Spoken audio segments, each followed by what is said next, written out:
Welcome to the Learning Pines YouTube. We hope this video helps. You begin by locking core settings so problems aren't hidden later.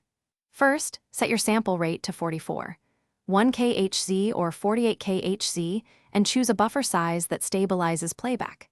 Next, bypass master FX and check individual mixer tracks. Make sure peaks sit below 0 dBFS. Once done, trim input gain on each channel and enable the mixer peak meter so you can see where clipping would start. Now focus on gain staging across tracks so sums don't clip the master. Pull channel faders down, target about -6 dB average peaks, and route similar instruments to a group bus. Insert a fruity limiter on any track that still spikes, set the ceiling to -0. 3 dB to avoid overs, and use soft clipping sparingly. You want controlled dynamics, not crushed transients. Make sure to monitor the bus meters while you adjust. Finish by creating consistent headroom on the master bus. Insert a trim or gain plugin first to ensure the master peak is comfortably below 0 dBFS, then place your brickwall limiter last and set output to -0.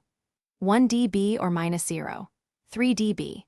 Once done, play the full arrangement and watch meters.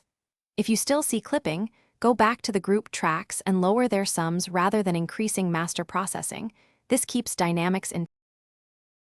Thanks for watching. Consider subscribing if we helped you.